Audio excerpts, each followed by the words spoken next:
This story is called Some Like It Hot.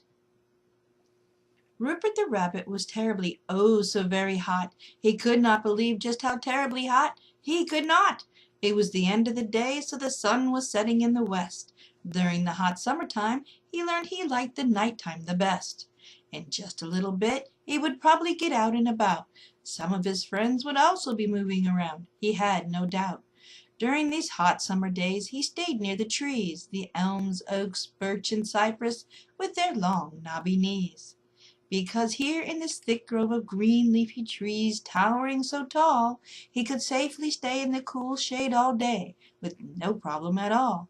He didn't like the winter when he was cold and the grass was dead, nor did he like it much when the bright sun was so hot overhead.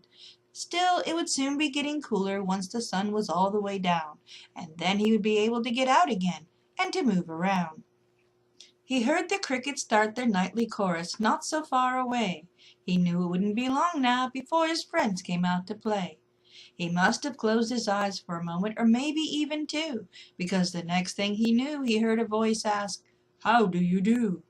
Night had fallen and the quarter moon was shining very bright, so it was easy to see the lizard there in the moon's light. He was clinging to the tree with his head not far from the ground. Rupert wondered how it felt to see everything upside down. "Hello," Rupert said. "I feel good tonight because it's cooler at last." He'd never met a lizard before. They always ran away so fast. "Well, yes," the lizard replied. "The sun is gone and now I'm cold. I'd like to ask a favor if I'm not being too bold.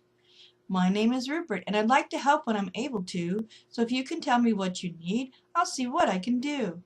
"Well, thank you," the lizard said, with both his eyes blinking really fast, "because if I don't hurry, I'm afraid I'm not going to last."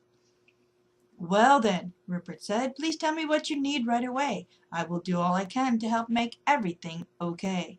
That's when the lizard jumped all the way to the ground from the tree, then said, "I'm very cold and I need to get warm. Will you help me?" Rupert moved his front legs so the lizard could get closer to him.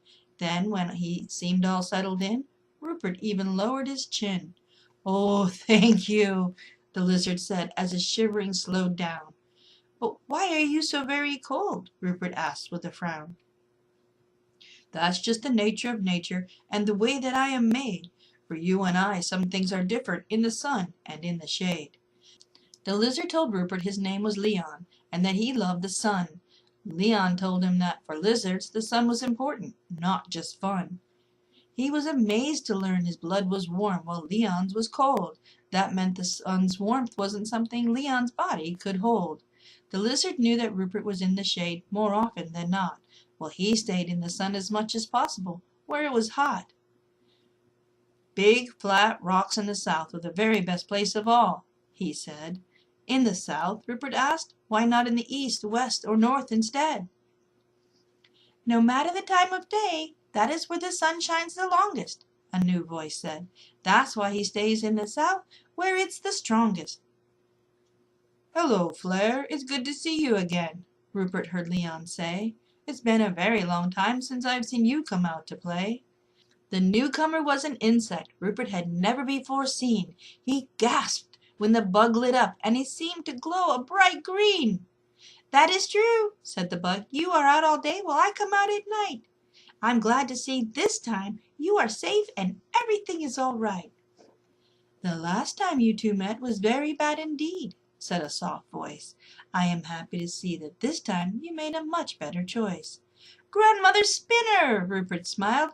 "I'm glad to see you again too. It's been a while, a month or three, since the last time I saw you."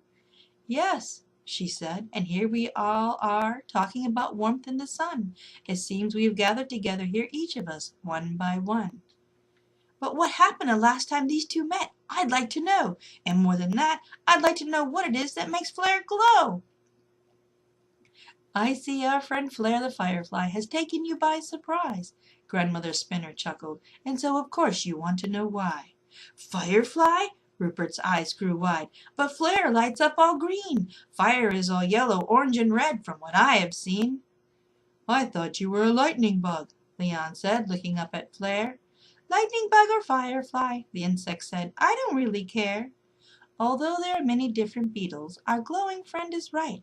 Whatever you call him, Grandmother said, he still lights up at night. And it's a good thing you do, Leon added, or I might not be here. But Rupert doesn't know what you mean, Grandmother said. That much is clear. Leon waited too long before looking for a safe place for the night. I didn't want to leave, the lizard agreed. Flare is exactly right. A lizard must stay warm in order to move, Grandmother said. So they must find shelter while it's still warm out, not wait instead. Ah, but just like tonight, Rupert guessed, he waited until it was too late. Not wanting to stop good feelings was something he could appreciate. Fireflies don't usually come out until it's dark later at night. There's really no point, said Flare, until others can clearly see my light. What do you mean by that? Rupert wanted to know. What does it do? I use it to talk to other fireflies. I blink and flash too. But I don't like it much, said Leon. The flashing bothers me. Exactly, said Flare. The flashing helps to keep me safe, you see. There are some things in nature that we don't always understand, but these are things we can use, said Grandmother. Each of us can.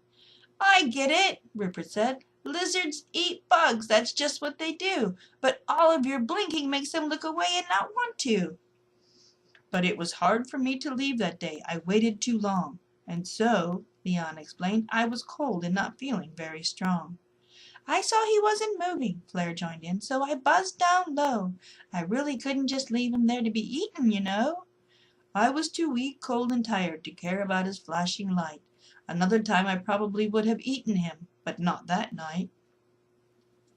Flare went for help, Grandmother went on, and rounded up some of his friends. Leon was taken to shelter, and that's how this happy story ends. I can see you're thinking hard, the spider said. Do you want to share? Perhaps you have learned something new from our friends here, Leon and Flare. I was thinking about air and east and what we talked about before. I wondered if the story of fire in the south is something more. I'm glad you are listening, she chuckled, with more than your ears. The more someone opens their eyes, the more someone really hears. It was hard for him to tell what Grandmother Spinner might be thinking, but it seemed that she was smiling and one of her eyes was winking. Rupert watched as Flare flew around, making a low kind of buzzing sound, blinking on again and off again as he flew closer to the ground. The element of fire, she started, is much more than just hot. Some love the sun and the heat like Leon, and some like you do not. Well, heat and light do not always go together. Mostly they do. Flare's tail may look like fire, but it is really a sticky goo. Still tucked safely between his legs, Rupert felt Leon squirm just then, and wondered how long he would stay, or if he'd leave, and if so, when. And while meeting new friends along the way was something he liked to do, he'd have to stay still until dawn, and wasn't so sure he wanted to. But really, what could he do? He couldn't just get up and go. Maybe if he listened closely to Grandmother, she would know. Fire can really be quite useful in so many different ways. Fire from the sun can keep us warm, as Leon would surely say. And without the fire inside of Flare, his life just wouldn't be the same. But fire isn't only fire, it goes by more than just one name. Fire also has to do with feelings, and all the things you feel inside. Many feelings like love and anger, even those like justice and pride. Passion is fire too, Grandmother said, in its many forms and ways. When you feel fire in your heart, there is much you want to do or say. Fire, she said, is the realm of action, of putting words into deeds. It's the growing of all kinds of things and ideas, which once were seeds. Well, Rupert smiled, that is a lot to think about, that I can see. And like in Leon's tale, fire also has to do with energy. You are quite right, my furry friend, the spider said. What you say is true, and the will to use it is part of the element of fire too. I think, said Flare, flying close to Leon, there is a lesson here, and I wonder, my friend, he said, if you will have the ears to hear. Yes, the lizard sighed. I understand everything being said. I really should be more careful from now on and use my head. I hope you will be smart and put your thoughts into action, my friend, that your power will be fueled with the passion of life in the end. Because, grandmother warned, the warmth of the hearth is not the same at all as the sun is at the peak of the day when it is a red hot ball. Fire may well be the realm of action, this you already know, but once the sun has gone down, it is past the time for you to go. Come on then, called Flare. Let's let Rupert get on with his night.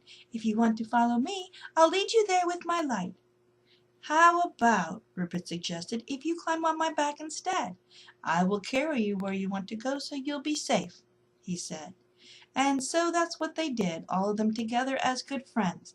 And of course, as you know, they went south as our story ends.